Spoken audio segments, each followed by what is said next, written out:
안녕하세요. 중국 전문 채널 찐중투입니다. 화웨이를 다각도로 바라보는 화웨이 시리즈. 오늘은 그 두 번째 영상입니다. 2019년 9월 10일, 렌정페이 장녀이자 화웨이 CFO인孟晚舟가 캐나다에서 체포된 지 9개월이 지났고 화웨이가 미국 제재를 당한 지 4개월이 된 시점인 2019년 9월 10일 영국 주간지 The Economist가 렌정페이를 심층 인터뷰했습니다. 그 당시 전 아직 증권사 리서치 센터에 근무하고 있었는데요. 2019년 10월 25일에 화웨이 밸류체인 편 5G 시대 화웨이 시대라는 심층 보고서를 발간했는데 당시 심층 인터뷰 내용을 그 보고서 첫 부분에 넣었습니다. 보고서 링크는 고정 댓글로 남겨놓겠는데요. 단 보고서 발간일이 2019년 10월 25일이라는 점, 보고서 중 언급한 종목은 2023년 현재는 적용하지 않는다는 점, 그리고 2019년 이후 화웨이의 스마트폰 외의 사업이 활발하게 대대적으로 발전했다는 점에 유의하시기 바랍니다. 지금부터 화면은 안 보셔도 됩니다. 일단 심층 인터뷰 키워드를 순서대로 말씀드리면 글로벌화, 미국, 압박, 제재, 장비, 수출 제한 리스트, 영향, 단말기, 해외 시장, 메이트 30, 구글, 안드로이드, OS, 5G, 기술 이전, 정치, 학술, 등소평, 홍콩, 일국 양제, 시주섭, 홍콩,孟晚舟, 네트워크 안전, 마윤, 은퇴, 아이디어, 샘솟다, 6G, 선두 등이 있습니다. 네, 시작할게요. 기자 질문. 회장님은 매우 중요한 글로벌 비즈니스 리더이시기 때문에 오늘은 화웨이 관련 질문을 드리기 전에 우선 글로벌화, 기술이 글로벌화에 주는 도전에 대해 여쭤보겠습니다. 현재 화웨이는 수많은 대기업들에게 제품과 서비스를 판매하고 있는데 이런 비즈니스는 높은 신뢰도가 쌓여 있어야 가능합니다. 왜냐하면 화웨이가 판매하는 건 테니스화나 테니스 라켓이 아닌 무인 자동차 또는 의료 장비이기 때문이죠. 글로벌화의 관점에서 본다면 이러한 상품의 거래에는 평생 신뢰가 기본이 되어야 하는데요. 하지만 중국과 미국 간에는 이런 신뢰 관계가 형성되기 매우 어렵습니다. 이런 문제는 해결이 될까요? 어떻게 해결해야 할까요? 회장님의 생각을 듣고 싶습니다. 렌정페이, 직설적인 질문 고맙습니다. 저도 매우 솔직하게 답하도록 할게요. 세계 경제의 글로벌화는 인류 전체에게 매우 좋은 일입니다. 왜냐하면 글로벌화는 자원의 효율적인 배분과 서비스 비용 절감에 있어서 상당히 큰 의미가 있고 이는 사회 진보의 가속화를 추진하게 되죠. 글로벌화라는 개념은 서양에서 처음으로 나왔는데 서양의 지도 사상은 서양은 선진 기술과 설비를 제공하고 개발도상국들은 원자재와 저임금 노동력을 제공해 무역의 글로벌화가 진행되는 겁니다. 하지만 그들이 생각지 못한 것은 개발도상국들이 저부가가치 생산에서 시작했지만 점차 고부가가치로 발전해 나간다는 점이죠. 6, 70년대 서방 세계는 심각한 경제 위기를 경험했는데 바로 노사 간의 충돌이죠. 서양 경제학자들은 고임금, 고물가, 고소비 이론을 제시했는데 이는 단기적으로는 경제적인 어려움을 해결했고 경제가 급속도로 성장할 수 있었으며 20세기 말까지 수십 년 동안 서방 세계는 급격한 경제 성장을 이뤘죠. 이러한 경제 성장은 반드시 고수익을 기반으로 해야 하죠. 고수익이 없으면 고소득 분배도 불가능하죠. 개발도상국은 방대한 시장을 제공하지만 개발도상국의 상품이 대량으로 선진국에 들어가기 때문에 이러한 과정에서 충돌과 갈등이 나타나게 되죠. 글로벌화 자체의 문제가 아니라 선진국과 개발도상국이라는 두 가지 체제 간에서 정확한 조율이 필요한 것입니다.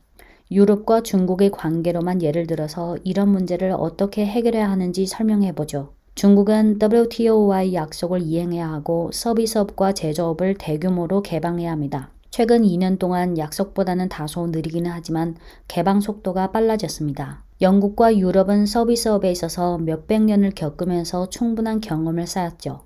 중국은 절대적으로 큰 시장 수요가 있어 유럽의 서비스업이 대규모로 중국에 진입하게 된다면 중국의 사회 발전에 유리할 것입니다.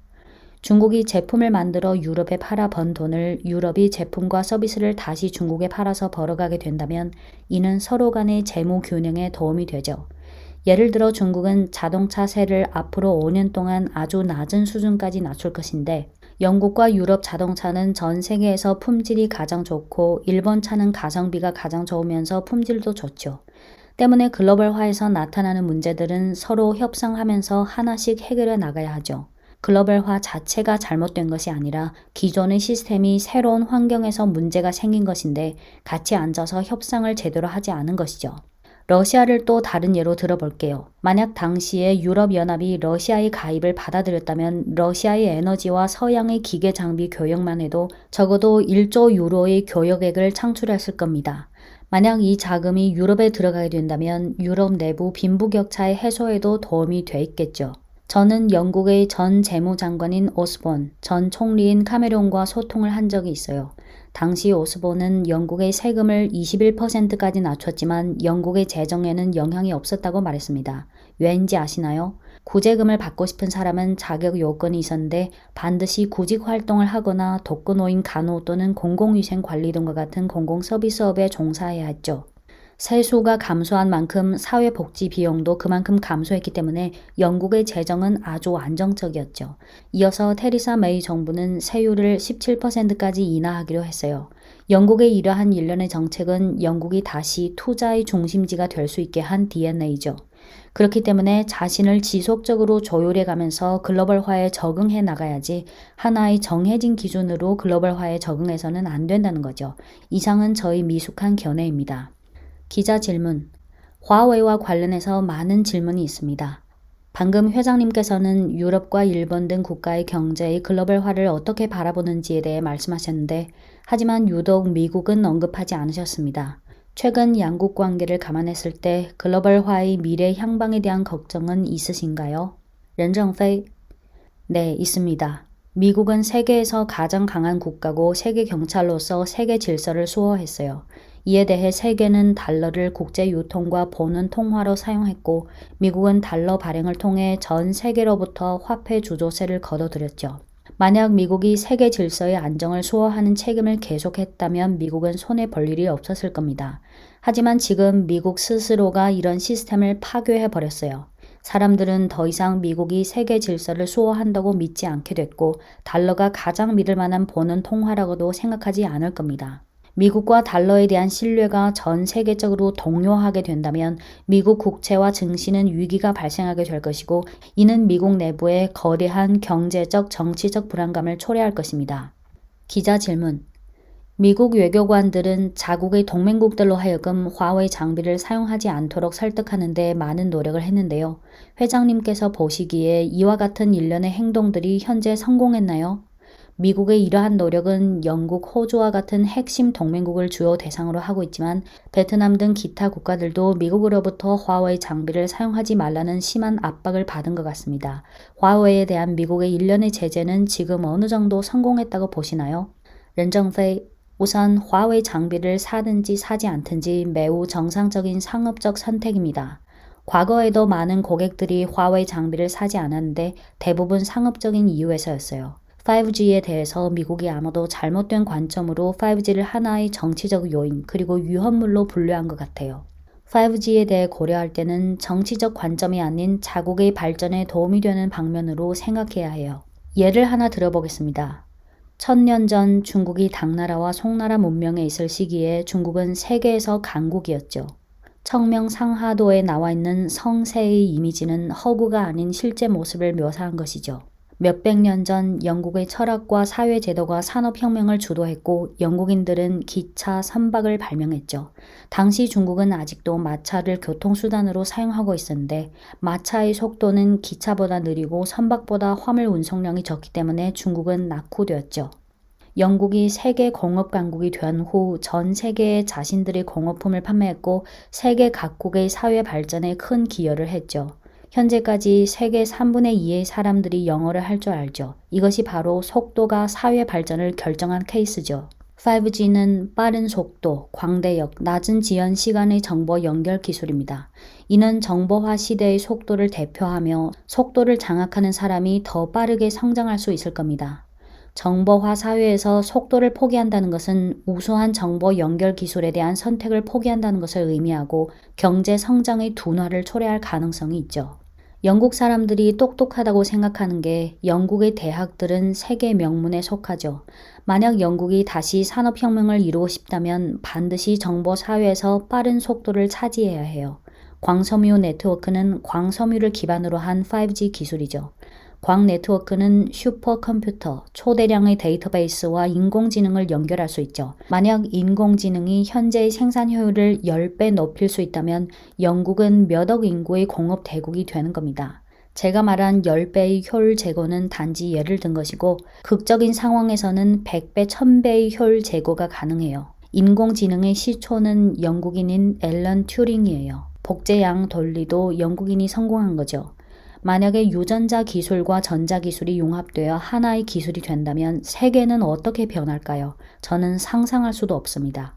영국은 높은 발전 가능성을 가지고 있어요. 바로 속도가 앞으로 영국이 승리를 향해 걸어 나갈지 여부를 결정하는 겁니다. 기자 질문. 지난 몇 개월간 화웨이 상황과 미국의 화웨이 제재 영향에 대해 여쭤보고 싶습니다. 2019년 5월 미국 상무부가 화웨이를 수출 제한 리스트에 올린 후 화웨이 재무 상황은 어땠나요? 수출 제한 리스트로 인해 매출 감소가 있었나요? 렌정페이 2019년 8월까지 화웨이 누적 매출액은 19.7% 증가했고 이익은 작년과 비슷한 수준을 유지했어요. 증가하지는 않았어요.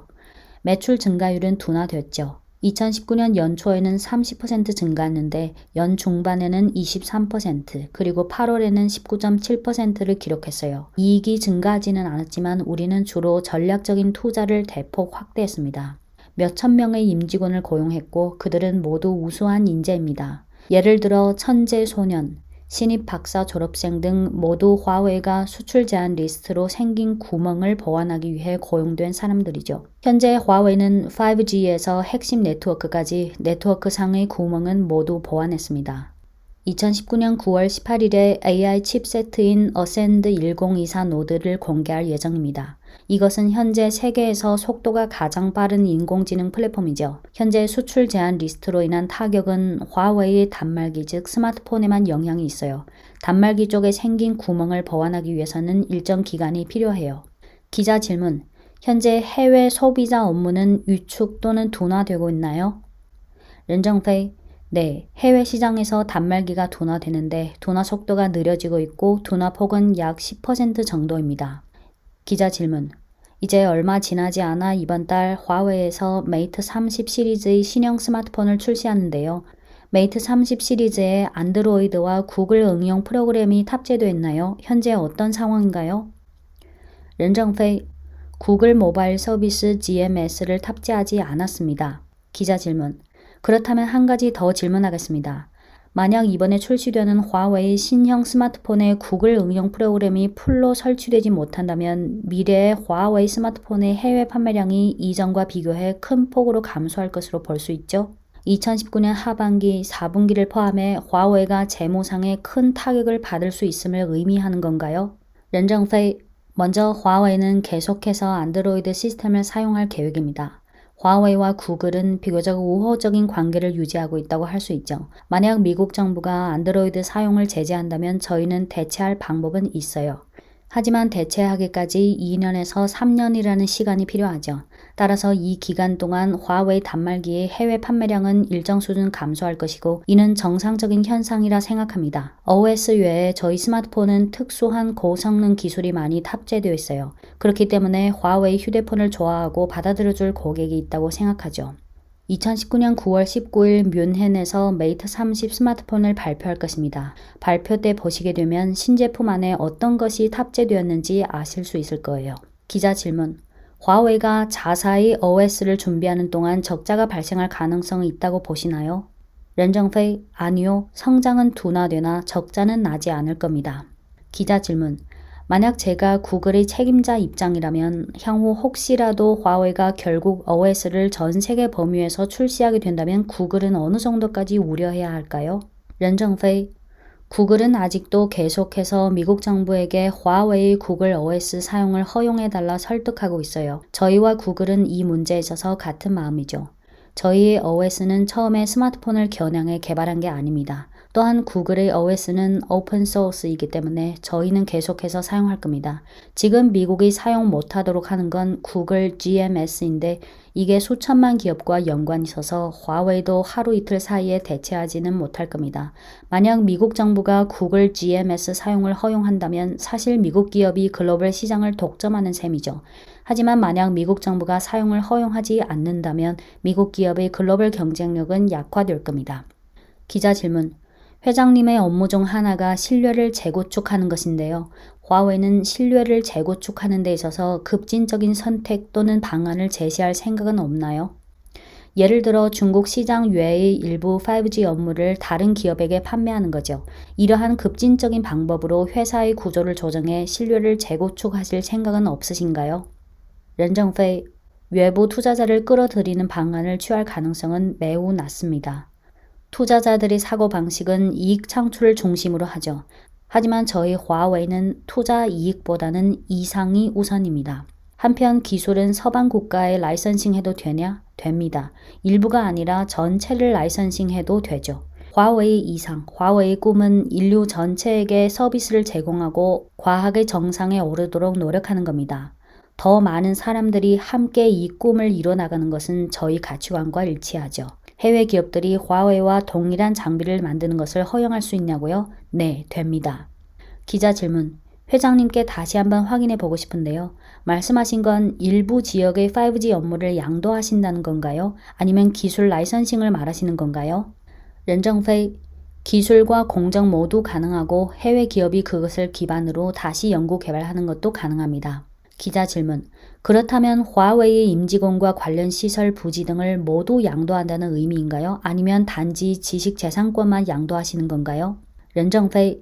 기술 기밀만 양도한다는 거죠. 임직원까지 양도할 수는 없잖아요. 기자 질문. 가능성 있는 파트너로 어디를 고려하고 있나요? 예를 들어 미국의 어느 회사를 염두에 두고 계시나요? 렌정페이. 여태 아무도 저와 이 문제를 토론해 보지 않아서 저도 어떤 회사가 가능할지 모르겠습니다. 기자 질문. 아시다시피 실리콘밸리를 비롯해서 미국 전체가 이 인터뷰 보도를 보게 될 겁니다. 그래서 이번 인터뷰는 그들에게 홍보할 수 있는 좋은 기회가 될 것 같은데요. 렌정페이. 그렇죠. 모순을 완화시키고 투쟁을 완화시키는 거죠. 기자 질문. 저희는 미국에 수년간 상주한 경험이 있습니다. 저희 독자의 절반 이상은 미국에 거주하고 있습니다. 회장님께서 미국 정계와 비즈니스계에 메시지를 전달하는 것은 문제 해결에 있어서 중요한 수단입니다. 하지만 일부 미국 정치인들은 화웨이 기술에는 관심이 없고 그들이 진짜 관심 있는 건 그보다 더 큰 문제인데, 즉 왜 중국 기업이 미국에서 5G처럼 민감한 기술을 구축하게 해야 하는가입니다. 그래서 화웨이가 미국에서 직면하고 있는 정치적인 문제는 해결하기가 매우 어렵다는 겁니다. 회장님께서 보시기에 방금 언급하신 5G 기술 이전이든 관련 솔루션이든 그 규모는 어느 정도가 될까요? 화웨이는 어느 정도까지의 5G 기술 이전을 받아들일 수 있나요? 렌정페이. 저희가 기술을 전부 이전한 후 이전받은 기업은 코드를 수정할 수 있습니다. 코드를 수정하면 저희를 차단한 셈이고 전 세계도 차단한 셈이죠. 미국의 5G는 독립적인 5G이고 안전상의 문제가 없어요. 미국을 잘 관리하면 그게 바로 안전이죠. 화웨이가 미국에서 5G를 판매하는 것이 아니라 미국 회사가 미국에서 그들의 5G를 판매하는 거죠. 기자 질문. 미국 외에 아프리카 혹은 유럽의 일부 국가에서도 새로운 기업이 화웨이와 5G 경쟁이 생길 수가 있는데요. 회장님께서는 이런 경쟁을 예상하시나요? 또는 어떻게 될 것 같은가요? 렌정페이. 경쟁은 할 수 있다고 생각합니다. 기자 질문. 기술 이전의 금액에 대해 회장님께서 생각하고 계시는 대략적인 숫자는 있으신가요? 렌정페이. 아직 없습니다. 기자님이 방금 처음 물어보셔서 전 아직 계산해보지 않았습니다. 기자 질문. 대략적인 범위는 없을까요? 렌정페이. 금액 범위는 아직 모르겠지만 기술 범위에 대해서는 토론할 수 있습니다. 기자 질문.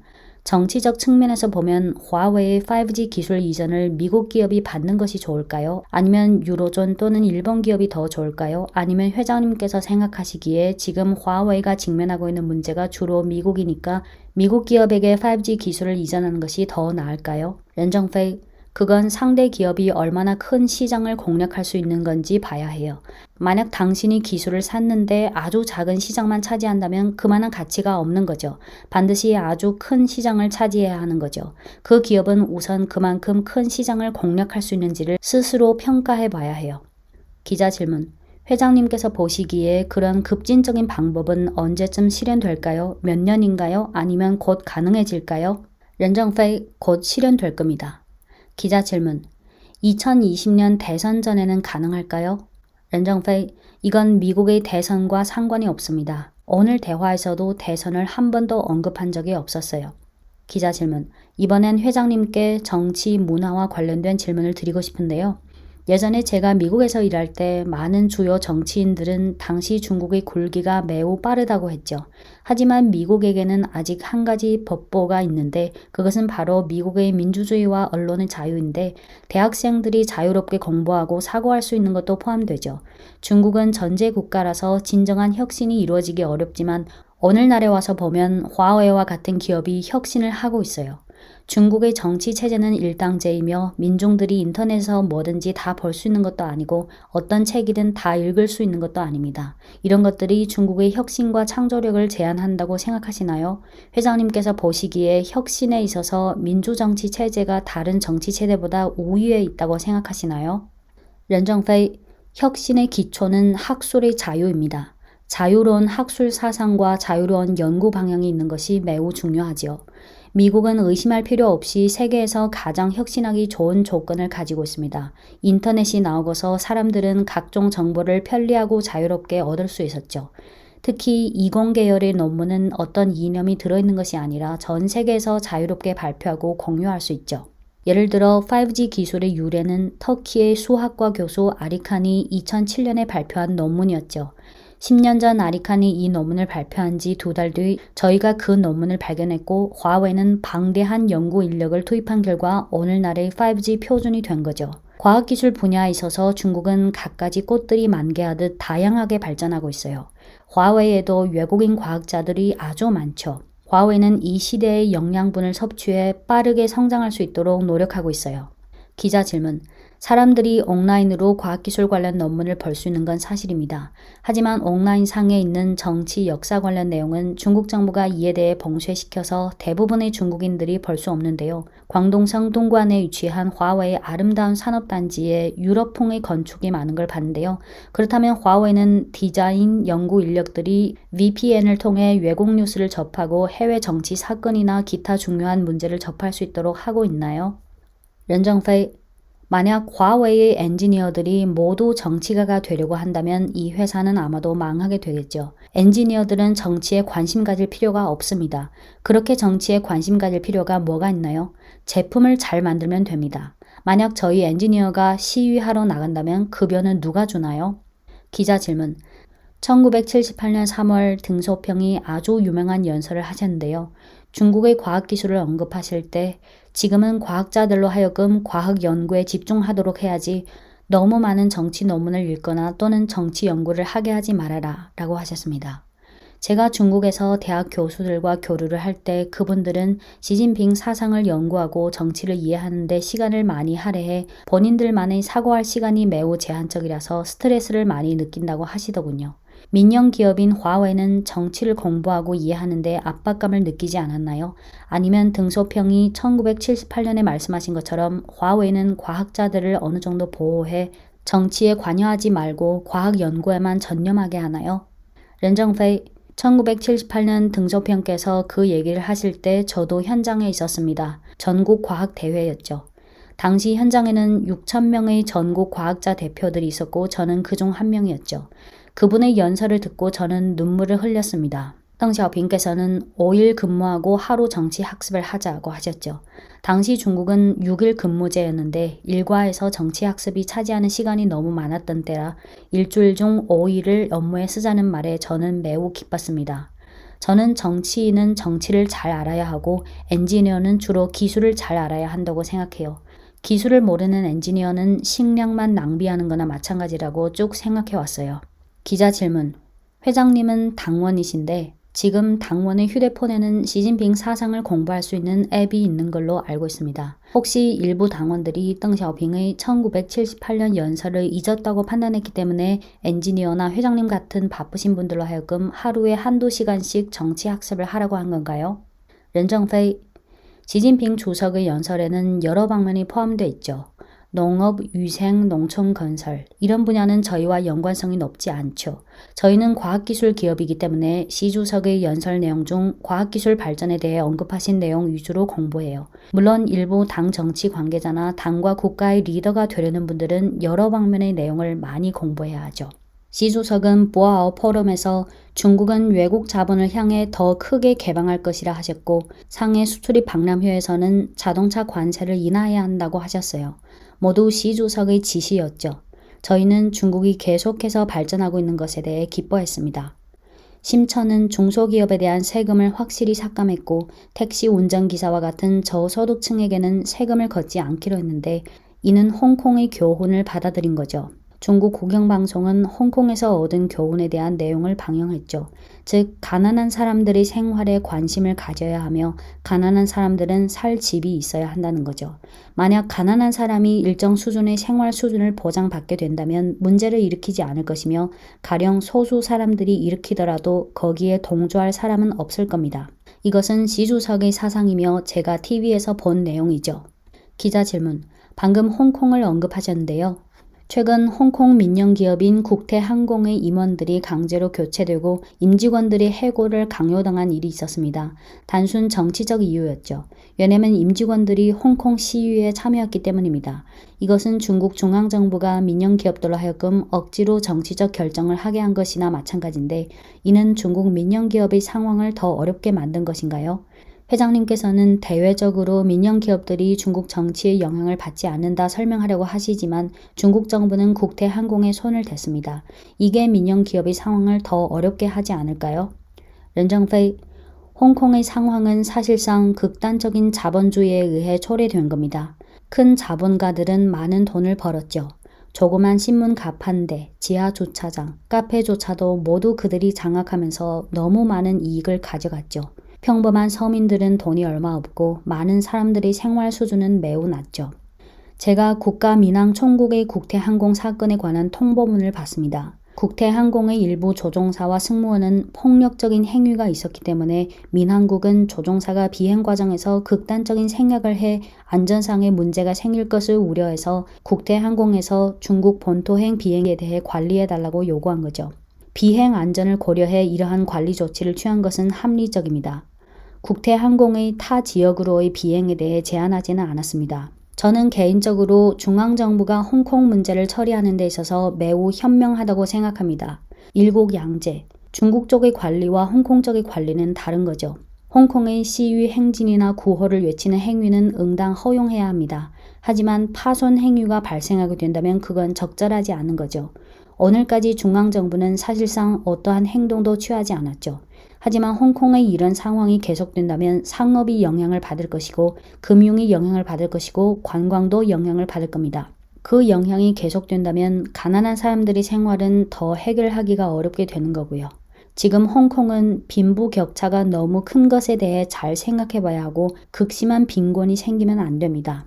중국 정부는 빈곤을 해소하는 데 많은 노력을 해왔습니다. 몇 년 동안 저는 신장, 시장, 티베트, 윈난 등 변방 지역을 다닌 적이 있습니다. 변방 지역 사람들의 생활은 많이 개선되었고 특히 시장, 티베트의 변화가 신장보다 더 컸고 다 안정적이었어요. 직접 눈으로 봐야 어떤 상황인지 알 수 있어요. 앞으로 더 많은 외국 기자들에게 이 지역들을 보여줘야 합니다. 저는 직접 윤난,贵州, 시장, 신장 등 빈곤 지역을 다녀왔고 그들의 생활이 개선된 모습을 직접 보면서 중국은 색깔 혁명이 일어날 수 없다는 것을 알게 됐습니다. 기자 질문, 정치 관련 마지막 질문을 하겠습니다. 지금까지 많은 인터뷰에서 회장님의 따님 멍완저우 사건에 대한 질문이 있었는데요. 현재 2명의 캐나다인이 중국에 억류되었습니다. 중국 외교부에 따르면 이번 억류는 캐나다 정부에게 교훈을 주기 위함이라는데요. 캐나다 대사관을 통해 억류된 사람 중 한 명은 전 외교관이라는 사실을 알게 됐습니다. 현재 그들이 어디에 수감되어 있는지 모르고 그들은 변호사를 만날 수도 없고 가족과 만날 수도 없고 전화도 할 수 없다고 합니다. 캐나다 외교관 몇 명을 제외하고는 그들은 누구와도 교류한 적이 없다고 하는데요. 그들의 안경은 압수당해서 책도 읽을 수 없다고 합니다. 이러한 상황을 이미 누군가 회장님에게 알려줬을 거라 생각하는데 회장님은 2명의 캐나다인이 받은 대우에 대해 어떻게 생각하시나요? 적절하다고 생각하시나요? 중국 정부가 그들의 변호사와의 만남을 허용해줘야 하나요? 회장님의 따님은 지금 캐나다에 억류 중이지만 변호사랑 가족을 만날 수 있고 밴쿠버에서 돌아다닐 수도 있습니다. 반면 2명의 캐나다인이 받은 대우는 완전 다른데요. 이에 대해 어떻게 보시나요? 렌정페이, 그 2명에 관한 일에 대해 저는 아는 것이 없습니다. 국가가 어떻게 일을 하는지에 대해 저희는 잘 알지 못하죠. 제가 알고 있는 것은 단지 제 딸 멍완조는 범죄를 저지르지 않았으며 멍완조 체포는 잘못된 것이고 이 문제는 법정에서 해결해야 한다는 겁니다. 그 2명의 캐나다인에 대해서는 아무도 저에게 얘기한 적이 없고 저에게 얘기할 필요도 없으며 저 또한 이런 일을 알 수 있는 경로가 없습니다. 기자 질문. 화웨이는 네트워크 인프라 분야에서 가장 큰 기업 중 하나인데요. 지난 20년 동안 꾸준히 성장해왔고 점차 정보기관의 타깃이 되었죠. 백도어 문제뿐만 아니라 침투, 사업 운영 안전의 문제도 있죠. 화웨이는 어떤 방법으로 사업 운영 안전을 보장할지 그리고 어떤 반제 조치를 취했는지 소개해 주실 수 있나요? 렌정페이, 첫째, 화웨이는 네트워크 안전과 프라이버시 보호를 회사의 최고 강령으로 삼고 있고 유럽 GDPR 표준을 철저히 실행해 왔으며 모든 시스템에 철저하게 적용하고 있죠. 저희는 지금 네트워크의 개선과 새로운 네트워크 구축에 끊임없이 대량의 자금을 투자하고 있죠. 둘째, 지난 30여 년 동안 화웨이는 170개국의 1,500개의 통신사들에게 네트워크 서비스를 제공했고 약 30억 명의 고객을 커버하고 있습니다. 전 세계에서 양호한 네트워크 안전 기록을 보유하고 있죠. 사실이 증명하듯 저희 장비는 중대한 네트워크 안전 사고가 발생한 적이 없습니다. 또한 저희는 각국의 엄격한 감독 관리를 받는 것을 달가워하는데 영국의 감독 관리가 가장 엄격하죠. 영국이 왜 계속해서 저희 장비를 쓰는지 아시나요? 물론 영국도 저희 장비의 문제와 단점을 제기한 적은 있었지만 전반적으로 화웨이에 대해서는 타사보다 더 엄격한 심사를 거치기 때문에 영국은 저희를 더 신뢰하게 되는 거죠. 기자 질문. 회장님, 9월 10일 오늘 중국의 또 다른 기술 주도형 기업인 알리바바의 창업자 마윈 회장이 퇴임하셨습니다. 퇴임 계획은 작년에 이미 발표한 것인데 이런 케이스는 비교적 드물죠. 아시다시피 중국의 많은 기업 리더들이 퇴임이 너무 늦은 편인데 이게 기업의 발전에 불리한 것으로 알고 있습니다. 만약 언젠가 회장님이 은퇴하시게 된다면 그 비용과 수익, 즉 잃는 것과 얻는 것은 뭘까요? 지금 화웨이가 처한 큰 환경을 고려했을 때 회장님께서는 더 빨리 은퇴하실 생각은 없으신가요? 렌정페이, 저더러 빨리 은퇴하라 재촉하신다면 그럼 전 빨리 은퇴해야죠. 저는 저희 생각이 따라갈 수 없을 때 은퇴할 겁니다. 하지만 지금은 아직 아이디어가 샘솟듯 떠오르는 상황이라 며칠 더 일하겠습니다. 한동안 더 일하겠습니다. 기자 질문. 그럼 얼마나 있다가 은퇴하실 것 같나요? 렌정페이, 모르겠어요. 상황에 따라 봐야겠죠. 기자 질문. 미국 다큐멘터리 American Factory를 보신 적이 있나요? 보신 적이 있다면 중국인과 미국인의 일하는 방식에서의 차이에 대해 어떻게 생각하시나요? 렌정페이, 오바마 대통령이 제작한 거라 들었습니다. 소개는 들은 적 있는데 아직 보지는 않았습니다. 기자 질문. 다시 여쭤보고 싶습니다. 회장님께서는 오늘 아침 갑자기 대범한 생각이 나셨다고 하셨는데 화웨이의 핵심 사업을 팔아버릴 거라는 생각이죠. 제가 생각했을 때 회장님이 말씀하신 건 5G를 의미하시는 거죠. 그리고 나서 화웨이는 6G를 개발할 것이고 심지어 더 새로운 기술을 개발할 수도 있겠죠. 무엇이 회장님으로 하여금 이런 아이디어가 생기게 한 건가요? 이런 생각은 그냥 문제를 회피하는 게 아닌지요? 만약 나중에 6G가 출시됐는데 사람들이 그걸 받아들이지 않는다면 어떡하나요? 그러니까 그렇게 했을 때 화웨이에 도대체 어떤 좋은 점이 있는가요? 그렇게 하시는 중요한 이유는 무엇인가요? 렌정페이, 앞서 제가 말한 5G는 라이선싱 한다는 거고 저희가 안 한다는 건 아닙니다. 저희는 서방 국가들의 앞으로 나아가는 경로가 단축되기를 희망하기 때문에 다른 회사가 화웨이의 완전한 기술을 라이선싱 받는 것을 허가하죠. 6G 연구에 있어서도 저희는 세계에서 선두주자입니다. 하지만 저희가 판단했을 때 6G는 10년이 지나야 사용될 수 있을 겁니다. 때문에 기술 이전은 전진의 종결이 아니고 기술 이전으로 얻는 자금으로 화웨이는 더 큰 걸음으로 앞을 향해 전진해 나갈 겁니다. 기자 질문. 회장님께 확인하겠습니다. 방금 말씀하신 허가는 과거에 화웨이가 ARM, 영국의 반도체 지식재산권 업체인 ARM에게 했던 허가처럼 매년 라이선스 비용을 납부하는 건가요? 아니면 구매 측이 일회적인 거래 방식으로 모든 관련 기술 및 지식재산권에 대한 영구적인 사용권을 사는 건가요? 렌정페이 한 번에 지불하는 겁니다. 기자 질문. 화웨이 다른 임원들은 회장님의 이 계획을 어떻게 생각하나요? 그분들과 이 계획에 대해 서로 토론해 본 시간은 있으셨나요? 그분들은 회장님의 아이디어를 듣고 놀라지는 않았나요? 렌정페이 아니요. 저희는 원래 세계가 평등하고 균형이 있었으면 좋겠다 생각했어요. 모두가 이익을 균형 있게 누리는 것은 화웨이 생존에도 유리한 거죠. 이익의 균형 분배도 100여 년 전 영국에서 나온 생각이죠. 기자 질문.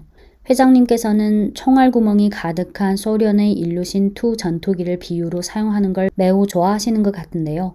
회장님께서 5G에 대한 생각을 말씀하실 때 저는 회장님이 조종사와 같다는 느낌을 받았습니다.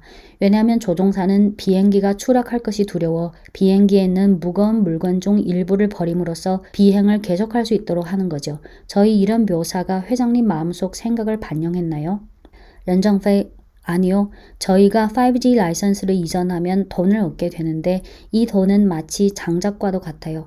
이 장작은 미래의 저희 과학 연구를 더 활활 뗄 수 있기 때문입니다. 기자 질문.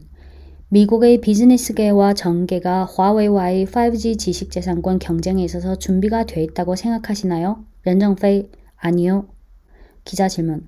그럼 회장님이 앞서 하신 말씀은 일종의 바람직한 태도와 마인드를 보여주기 위한 건가요? 렌정페이 네, 맞습니다. 하지만 만약 그들이 정말 구매하고 싶어 한다면 저희도 이 일을 실제로 진행할 것입니다. 기자 질문. 그 말인 즉슨 만약 미국이 이러한 가능성에 대해 검토한다면 화웨이도 지금의 선도 지위를 포기하고 다시 0으로 돌아가 모두와 함께 공평하게 경쟁할 의향이 있다는 뜻이죠? 렌정페이 네, 맞습니다. 기자. 인터뷰에 응해주셔서 매우 감사드립니다. 렌정페이 앞으로 자주 오셔도 됩니다. 화웨이가 정말로 살아남을지에 대해 궁금하시면 내년 이맘때 다시 오세요. 네, 2019년 9월 10일 영국 경제 주간지인 The Economist의 인터뷰 내용은 여기까지입니다. 이건 당시 인터뷰 하나에 불과하고 그동안 렌정페이는 사내 담화나 외부 담화에서 많은 명언을 쏟아냈는데요. 그동안 그 많은 명언들이나 말을 모아서 출판한 책도 있는데요. 향후 차차 공유드리겠습니다.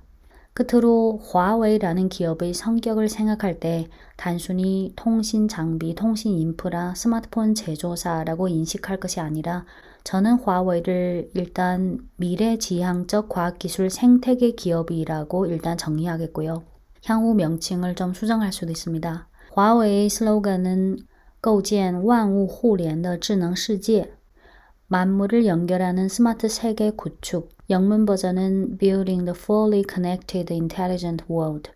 향후 화웨이 시리즈를 통해 차근차근 말씀드리겠지만 단순히 스마트폰 분야만 보면 화웨이와 애플, 삼성은 경쟁 관계지만 애플, 삼성이 지금 하는 사업은 화웨이가 하는 여러 사업 중 일부라는 점. 궁극적으로 화웨이라는 기업의 성격과 지향하는 바가 애플, 삼성과 많이 다른 기업이라는 점을 인지하게 될 것입니다.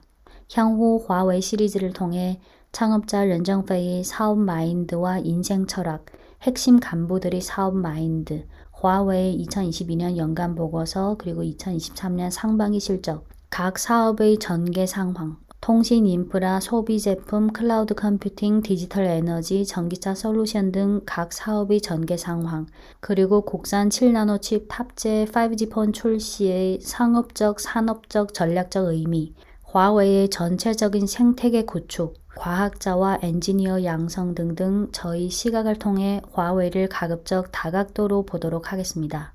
마지막에 화웨이 홈페이지의 기업 소개 영상을 보시고 마무리하겠습니다. 네, 이상 찐중태였습니다.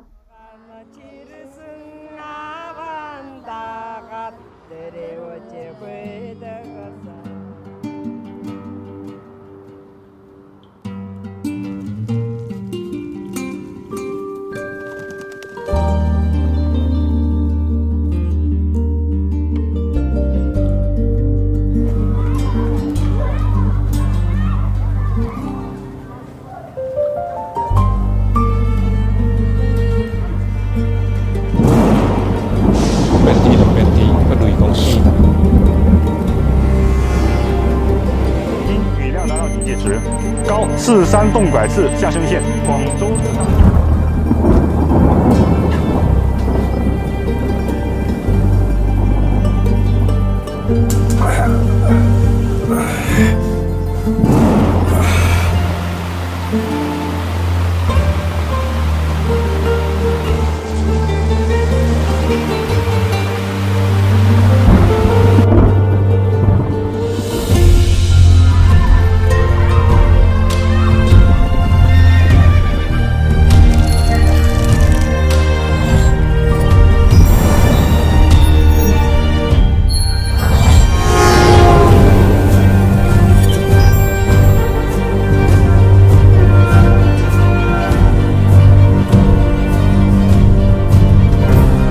您刚才疼痛部位在哪里？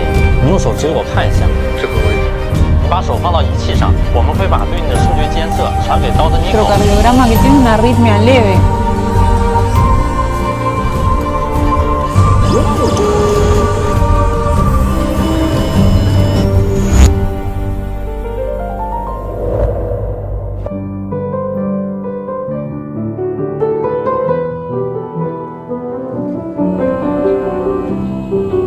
老先生，您要记得定时复诊。